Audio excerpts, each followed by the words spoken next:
السلام علیکم، میں نور اور نور قرآن کی جانب سے آپ کے لیے اپنی بہنوں کے لیے آسان الفاظ میں ترجمہ اور تفسیر لے کے آئی۔ نبی پاک صلی اللہ علیہ وآلہ وسلم نے فرمایا کہ تم میں بہترین وہ ہے جو قرآن سیکھے اور قرآن سکھائے۔ تو ہم آج ایک بہترین عمل کرنے جا رہے ہیں۔ رب اشرح لی صدری ویسر لی امری واحلل عقدۃ من لسانی یفقہوا قولی۔ نبی پاک صلی اللہ علیہ وآلہ وسلم کے سب سے پہلے درود و سلام، کیونکہ یہ وہ کام ہے جو اللہ اور اس کے فرشتے بھی کرتے ہیں۔ اللہم صلی علی سیدنا محمد وعلی آل محمد۔ آج ہم سب سے پہلے جو سورت پڑھیں گے وہ ہے سورہ فاتحہ۔ قرآن حکیم کے بارے میں سب سے پہلے 3 باتیں آپ کو اپنی ذہن نشین کرنا ہوگی۔ سب سے پہلی بات یہ کہ یہ اللہ تعالیٰ کا کلام ہے، اور دوسری بات یہ کہ یہ نبی پاک صلی اللہ علیہ وآلہ وسلم پر اتارا گیا ہے، اور تیسری بات یہ کہ جس طرح سے نبی پاک صلی اللہ علیہ وآلہ وسلم پر کل کا کل پکڑا تھا، آج بھی وہ اسی شکل میں موجود ہے۔ سورہ فاتحہ اس کی سب سے پہلی سورت ہے۔ سورہ فاتحہ اگرچہ قرآن حکیم کی بہت ہی مختصر سورت ہے، اس کی کل 7 آیات ہیں، لیکن یہ قرآن حکیم کی عظیم ترین سورت ہے۔ اس سورہ مبارکہ کو ام القرآن بھی کہا جاتا ہے۔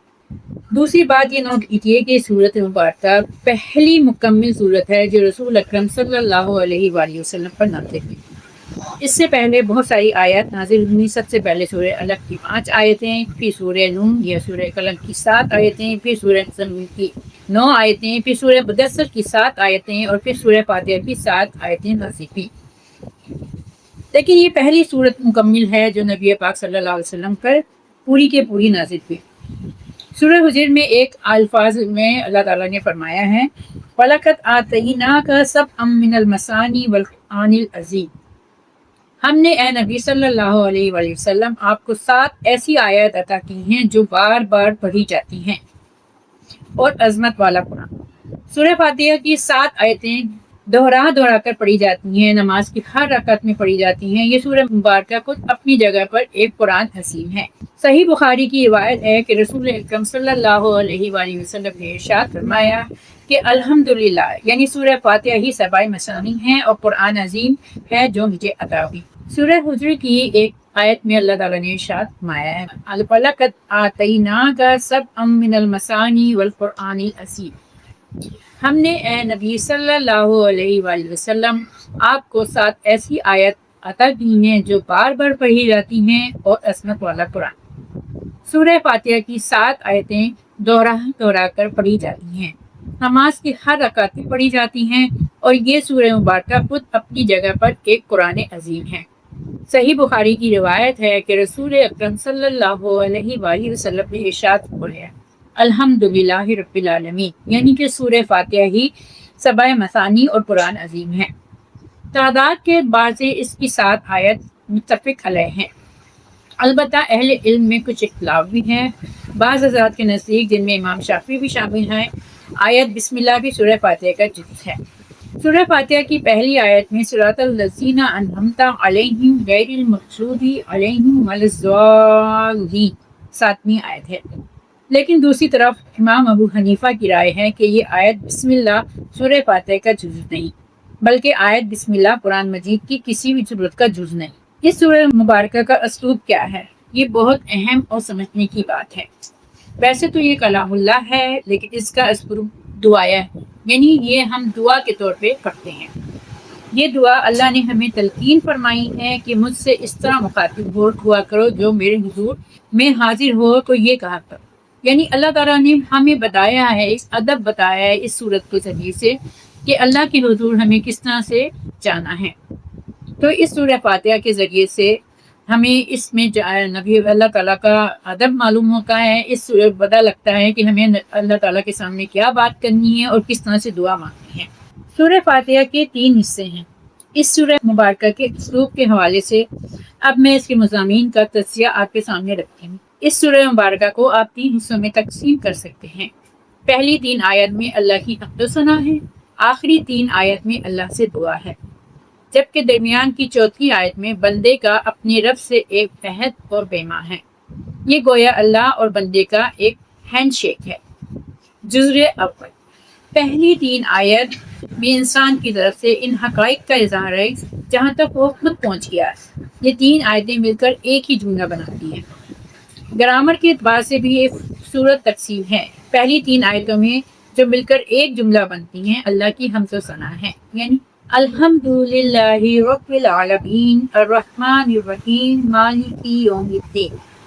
کل شکر اور کل ثنا اللہ کے لیے ہے جو تمام جہانوں کا پروردگار اور مالک ہے، بہت رحیم، بہت رحم فرمانے والا، نہایت مہربان ہے، جزا اور سزا کے دن کا مالک و مختار ہے۔ کل شکر اور کل ثنا، کل ثنا کے مطابق کل شکر اور کل ثنا یعنی جتنی بھی تعریف، جو بھی تعریف، کسی بھی چیز کی تعریف، اگر ہم لوگ کسی بھی بارے میں کسی کی بھی تعریف کرنا چاہیں، کوئی بھی خوبی تلاش کرنا چاہیں تو وہ ہمیں اللہ میں ہے، ہمیں اللہ میں سب سے پہلے ملتی ہے۔ پھر اللہ تعالیٰ جس میں چاہتا ہے اپنی رحمت سے اس کو انسانوں کے اندر اپنی وہ خوبی ڈال دیتا ہے۔ اس لیے کہا گیا ہے کہ سب سے پہلے تمام تر تعریف اللہ کے لیے ہے۔ الحمدللہ جو ہے وہ کل حمد و ثنا اور کل شکر اللہ کے لیے۔ اب وہ اللہ کون ہے؟ وہ رب العالمین ہے، جو تمام جہانوں کا مالک ہے، پروردگار ہے، پرورش کنندہ ہے، یعنی وہ ہر ایک کو پال رہا ہے۔ رب العالمین کا مطلب ہے کہ رب، تمام جہانوں کا رب۔ ایک یہی جہان نہیں ہمارے پاس جسے ہم دیکھ رہے ہیں، اور بہت سی گلیکسیز ہیں جس کو اللہ تعالیٰ پال رہا ہے۔ کل حمد، کل ثنا، کل شکر اس اللہ کے لیے ہے جو تمام جہانوں کا مالک ہے، مختار ہے، آقا ہے، پروردگار ہے، رحمان ہے اور رحیم ہے۔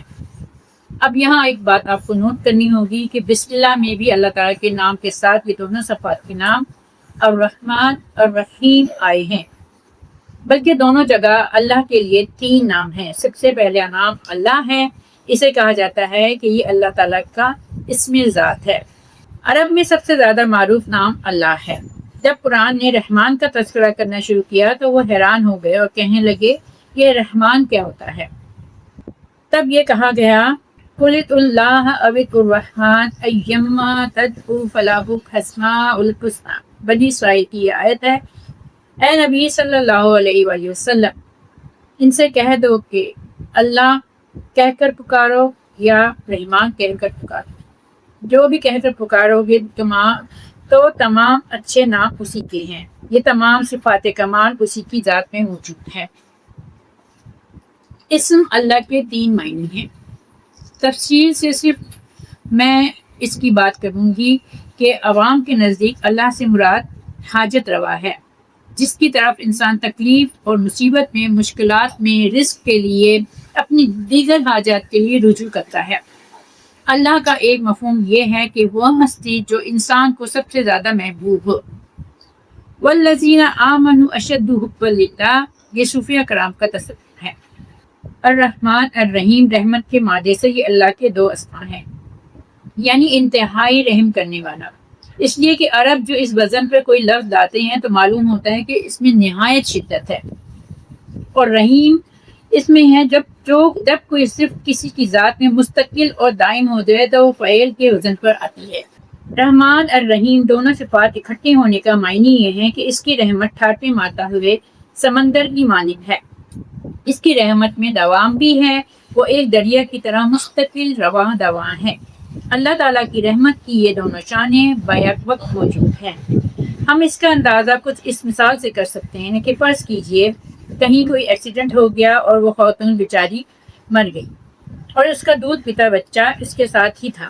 یہ بھی پتہ نہیں کون ہے، کہاں سے آئی تھی، کوئی اس کے ساتھ نہیں۔ اس کیفیت کو دیکھ کے ہر شخص کا دل بسیج جائے گا، اور ہر وہ شخص جس کی طبیعت کے اندر نیکی کا کچھ مادہ موجود ہے چاہے گا کہ اس لاوارث بچے کا کفالت اور اس کی پرورش کی ذمہ داری وہ اٹھا لے۔ لیکن ہو سکتا ہے کہ جذبات کے جوش میں آپ یہ کام کر تو جائیں، لیکن کچھ دنوں کے بعد آپ کو پچھتاوا لاحق ہو جائے کہ میں خام خواہ یہ ذمہ داری لے بیٹھا اور میں نے ایک بوجھ اپنے اوپر ناحق طاری کر لیا۔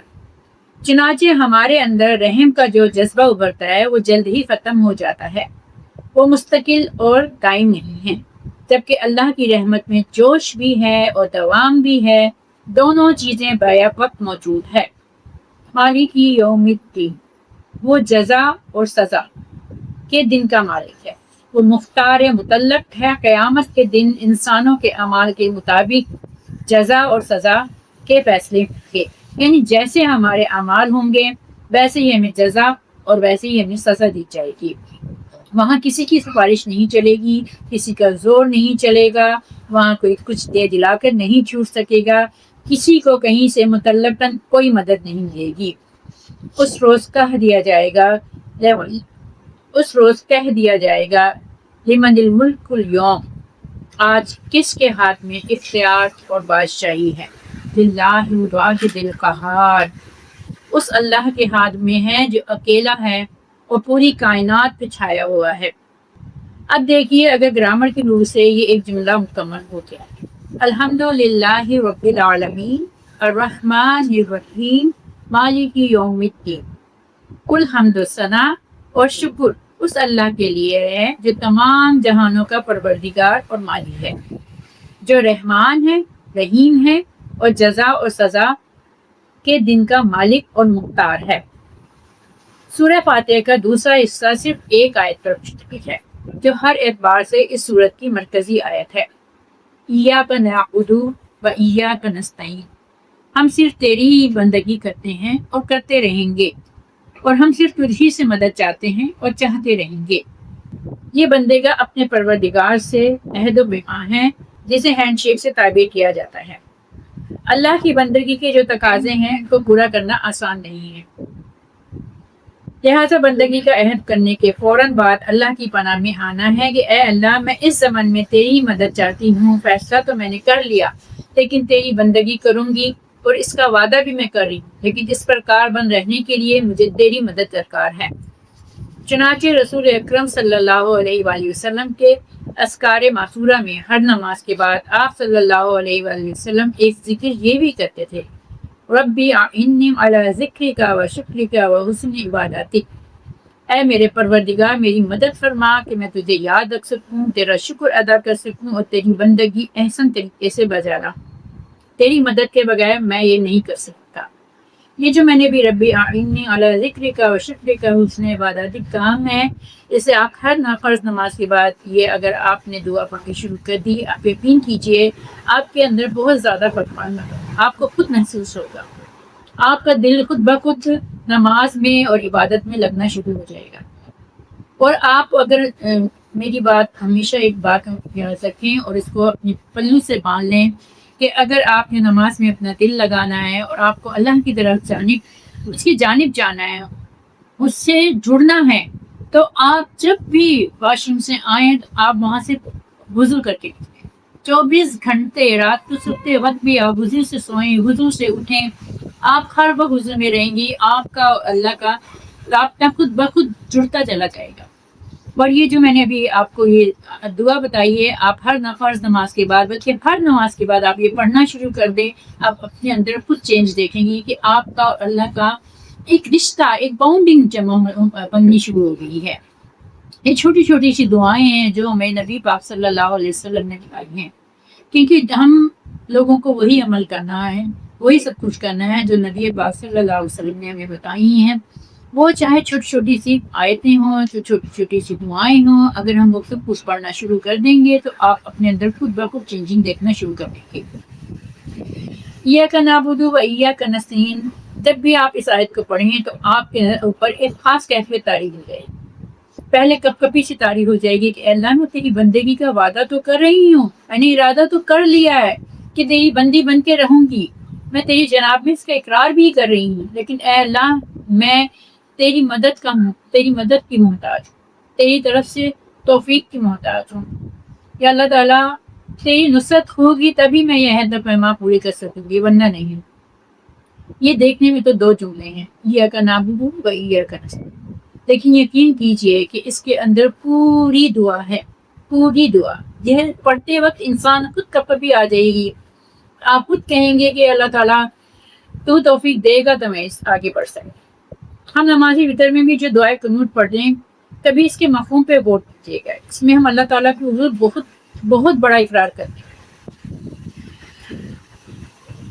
اور واقعہ یہ ہے کہ جب بھی میں دعائے قنوت بھی پڑھتی ہوں تو یقین کریں جب میں اس کی اردو پڑھتی ہوں اور میں اس کو سمجھتی ہوں تو میں یہ سمجھتی ہوں کہ ہم کتنا بڑا اللہ تعالیٰ سے عہد و پیما کر رہے ہیں، اور خوف سے کپا جاتی ہوں، کیونکہ ہم جب صبح ہوتی ہے یا ہم دوسرے جن کاموں میں لگ جاتے ہیں تو ہمیں معلوم نہیں ہوتا کہ ہم کیا کیا گناہ کر رہے ہیں، اور ہمیں یہ معلوم نہیں ہوتا کہ ہم نے رات کو کیا عہد و پیما اپنے رب سے کیا تھا۔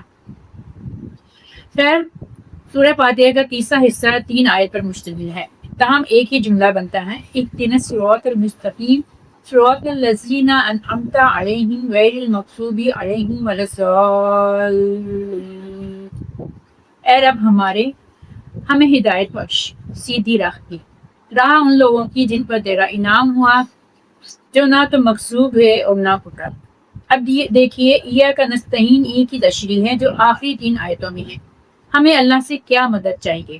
پیسہ چاہیے؟ دولت چاہیے؟ نہیں، اے اللہ ہمیں یہ نہیں چاہیے، پھر کیا چاہیے؟ اہدنا الصراط المستقیم، ہمیں سیدھے راستے کی ہدایت عطا فرما۔ یہ جو زندگی کے مختلف معاملات میں دورائے ہیں، سہرائے ہیں، چوراہے آتے ہیں، ہمیں وہاں فیصلہ نہیں کر پاتے کیا چیز ہمارے لیے صحیح ہے اور کیا غلط ہے، لہٰذا اللہ تعالیٰ ہمیں سیدھا راستہ دکھا، ہمیں سیدھی ہدایت کی طرف لے چل۔ اہدی سے مراد ہے یہی کہ ہدایت دے۔ ہدایت کا درجہ یہ بھی ہے کہ سیدھا راستہ بتا دے، ہدایت کا دوسرا درجہ یہ بھی ہے کہ سیدھا راستہ دکھا دیا جائے، اور ہدایت کا آخری مرتبہ یہ بھی ہے کہ انگلی پکڑ کر سیدھے راستے پر چلایا جائے۔ جیسے بچوں کو سیدھے راستے پہ لے کے جایا جاتا ہے، اللہ تعالیٰ سے ہم یہی دعا کرتے ہیں کہ ہمیں انگلی پکڑ کے سیدھے راستے پہ لگا دے، ہم ادھر ادھر نہ بھٹکیں، ہمارے سینوں کو اللہ تعالیٰ کھول دے۔